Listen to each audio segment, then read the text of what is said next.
ज्ञान के द्वारा उसका हृदय परिवर्तन करने वाले ऐसे तथागत भगवान गौतम बुद्ध के चरणों में मैं कोटि कोटि वंदन करता हूँ, कोटि कोटि नमन करता हूँ।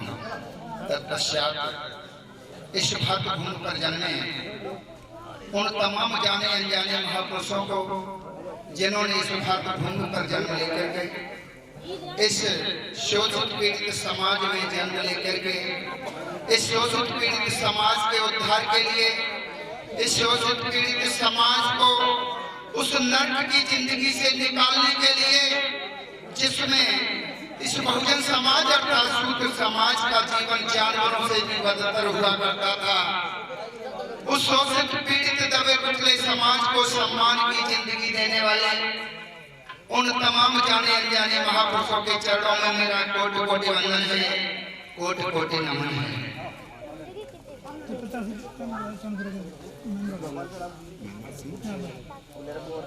इसी क्रम में महेंद्र सिंह चौहान यादव, महेंद्र सिंह यादव चौहानपुर से प्रधान पद के उम्मीदवार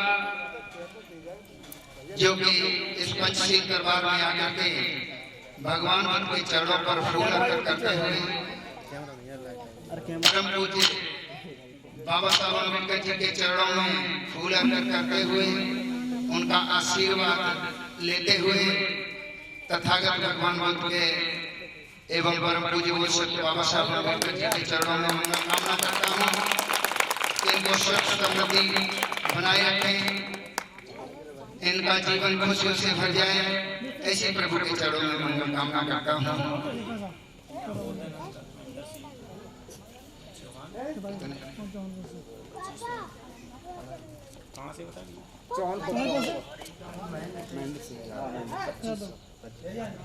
इसी के साथ महेंद्र सिंह यादव जो कि चौहानपुर से आए हुए हैं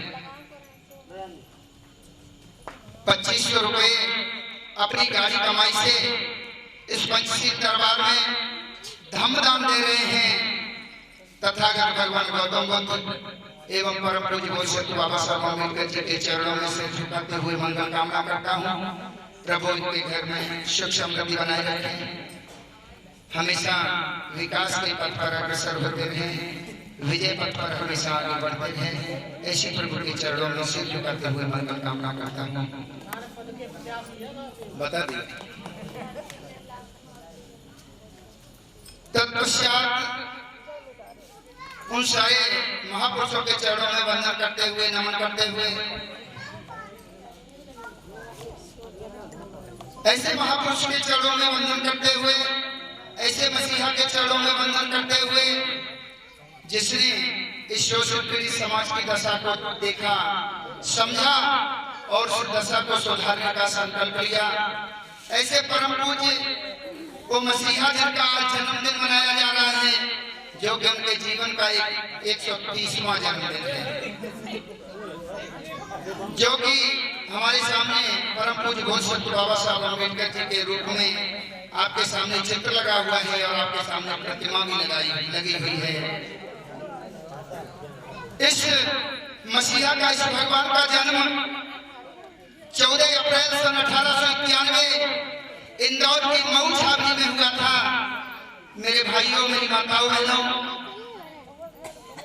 भारतवर्ष में फौजियों की बहुत सी छावनियां हैं, लेकिन उसमें से एक छावनी बहुत ही मशहूर है, जिस छावनी में परम पूज्य बाबा साहब अम्बेडकर जी का जन्म हुआ था, वो छावनी है महू छावनी।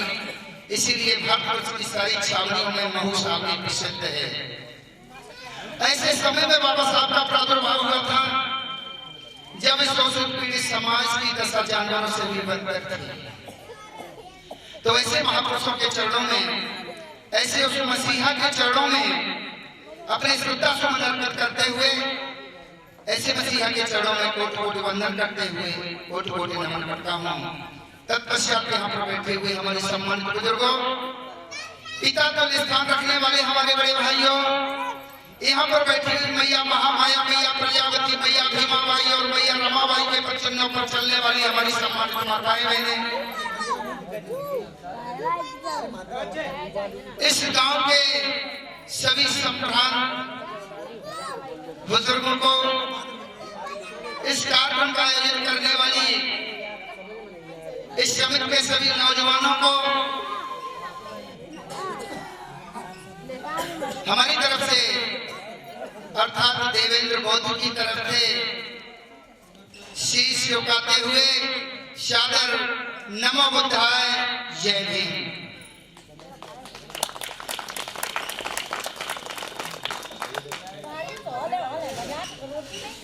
मेरे सम्मानित भाइयों बहनों, आज का दिन हमारे लिए बड़ी ही खुशी का दिन है और आज का ये महापर्व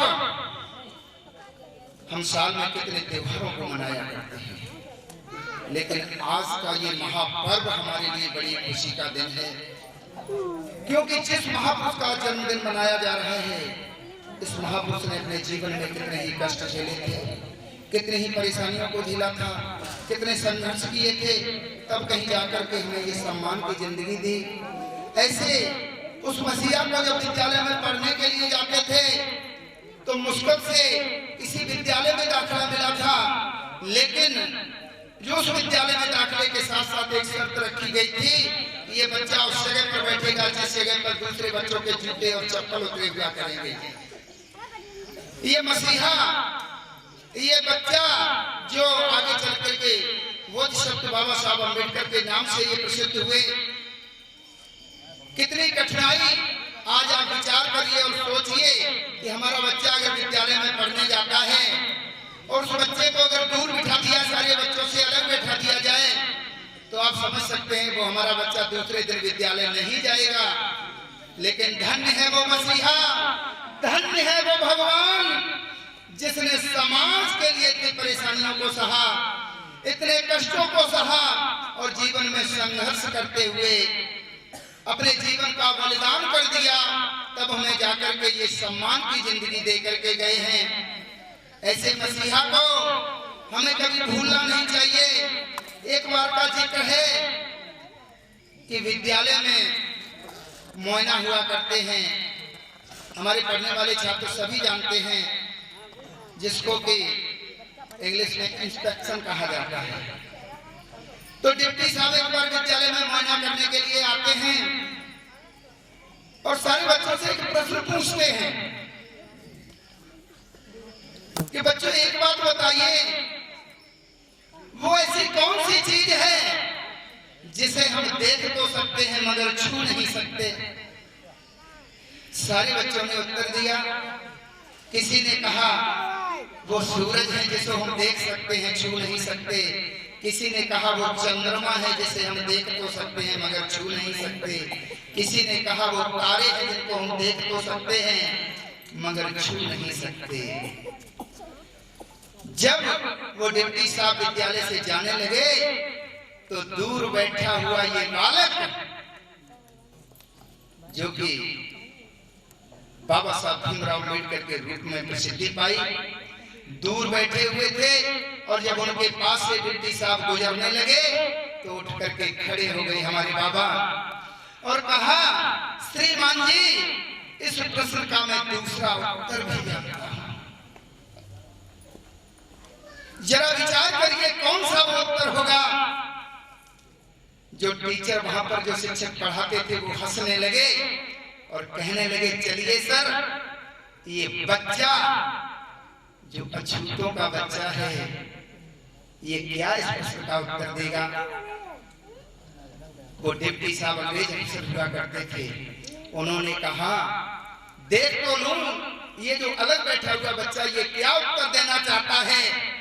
बोले, बेटा बताइए इसका तुम दूसरा उत्तर जो देना चाहते हो तो मुझे बताइए कौन सा वो उत्तर है। उस समय विद्यालयों में ऐसी व्यवस्था हुआ करती थी, उस समय न तो हैंडपंप हुआ करते थे न ये समर हुआ करते थे। उस समय कुओं से पानी निकाला जाता था और विद्यालय में मटके भर भर के पानी के रखे जाते थे, वही पानी बच्चों को पिलाया जाता था। बाबा साहब खड़े हो जाते हैं, बताइए बेटा इस प्रश्न का दूसरा उत्तर क्या है। बाबा साहब ने कहा, इस प्रश्न का सर दूसरा उत्तर है कि यहाँ पर जो पानी का भरा हुआ घड़ा रखा है, इस घड़े को हम देख तो सकते हैं मगर इस घड़े को हम छू नहीं सकते। कितनी छुआ छूट रही होगी। जो मटके को एक छोटा बच्चा हाथ नहीं लगा पाता था, ऊपर से पानी डाला जाता था तब वो अपनी प्यास को बुझाता था। कितना दिल में बगावत की भावना रही होगी मेरे बाबा के। अंग्रेज अफसरों ने देखा इस बच्चे के अंदर तो बहुत ही प्रतिभा छिपी हुई है।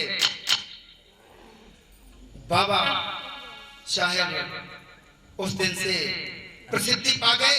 अंग्रेज अफसरों की उन पर कृपा हुई, आगे बढ़ते रहे। बीए, एमए की, बीएससी, एमएससी की पढ़ाई की, विदेश में जाकर के पढ़े।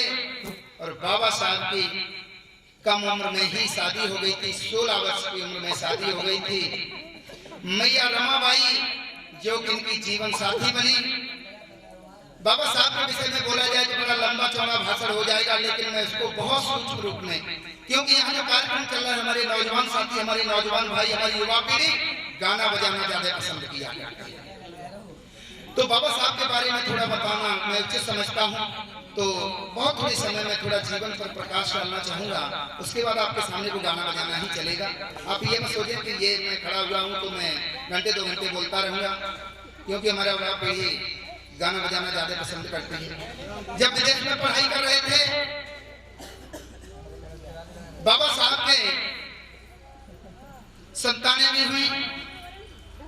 विदेश में जिस समय पढ़ाई कर रहे थे उस समय एक एक करके बाबा साहब ने अपने 4 बेटे खोए। मैया रमाबाई जिन्होंने बाबा साहब को खबर नहीं दी, क्योंकि जिस समाज के लिए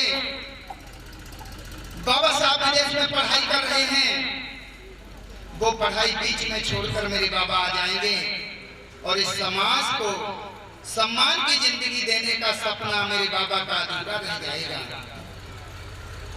पढ़ाई करके आते हैं जिसमें कि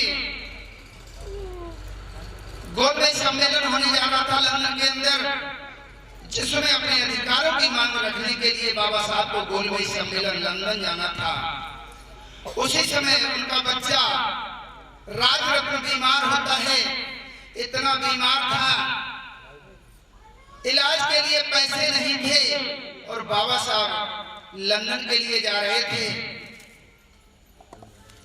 उनका भाई दौड़ता हुआ आता है और आकर के कहता है, हे भीम, तू लंदन जा रहा है, इधर तेरा बेटा पैसे के अभाव में इलाज न मिलने के कारण दम तोड़ रहा है। कैसा तू निर्दयी बाप है जो अपने बच्चे के अंतिम समय में भी तू उससे बिछुड़ कर जा रहा है। बाबा साहब का दिल द्रवित हो जाता है। बाबा साहब लौट आते हैं और लौट के जब देखते हैं कि वो बेटा उनका राजरत्न आखिरी सांसें गिन रहा था, बच्चे के सिर को उठाकर गोद में रख लेते हैं और गोद में रखते ही वो बच्चा राजरत्न आखिरी सांस ले लेता है। बाबा साहब बच्चे को छोड़कर पुनः लंदन के लिए रवाना होने लग जाते हैं। भैया उनका आनंदराव फिर कहते हैं कि हे भीम, तू कितना निर्दयी है, तू अपने बेटे के अंतिम संस्कार किए बगैर जा रहा है। हमारे बाबा उत्तर देते हैं, कहते हैं, भैया आज अगर मैं एक बच्चे के अंतिम संस्कार के लिए यहाँ अगर रुक जाता हूँ तो उस गोलमेज सम्मेलन में मैं अपने समाज के अधिकारों के लिए मांग नहीं रख पाऊंगा। हमारे समाज के करोड़ों करोड़ों बेटों की हत्या हो जाएगी अगर मैं यहाँ एक बेटे के अंतिम संस्कार के लिए रुकता हूँ। बाबा साहब चल देते हैं। मैया रमाबाई हाथ फैलाती है, बाबा इस बेटे के ऊपर कफन डालने के लिए मेरे पास पैसे नहीं है, अगर कुछ पैसे हो तो दे दो। मैया ने बड़ी मुश्किल से बाबा साहब के खर्चे के लिए पैसे जुटाए थे लंदन जाने के लिए। जैसे ही मैया ने ये शब्द कहे, बाबा साहब की आंखों से आंसू आ जाते हैं। बाबा साहब रो देते हैं। मैया समझ जाती है कि मेरे बाबा के पास पैसे नहीं हैं। मैया कहती है कि बाबा जाओ लंदन में अपने समाज के अधिकारों की मांग रखो। और उसी समय वो मैया जिसके पास कफन के लिए पैसे नहीं थे, साड़ी का पल्लू फाड़कर अपने बेटे के ऊपर कफन डालती है और उस बेटे का जाके अंतिम संस्कार करती है। धन्य है वो मैया रमाबाई जिसने कदम कदम पर बाबा साहब का साथ दिया था। इससे हमें एक सीख मिलती है कि जो पत्नी कदम कदम पर अपने पति का साथ देती है, वो पति हमेशा ही सफलता की सीढ़ियां चढ़ता चला जाता है। और जिस पत्नी ने अपने पति का कदम कदम पर साथ नहीं दिया, वो पति कभी जीवन में सफल नहीं हो सकता। और ऐसे पति के लिए भी एक संदेश है कि जीवन में वही पति सफल होता है जो अपनी पत्नी को घर की लक्ष्मी समझता है। और जिस पति ने अपनी पत्नी को घर की लक्ष्मी नहीं समझा, वो पति जीवन में कभी सफल नहीं हो सकता। धन्य है वो मैया रमाबाई। धीरे धीरे बाबा साहब लंदन की पढ़ाई करते हुए बाद में देश आजाद हुआ।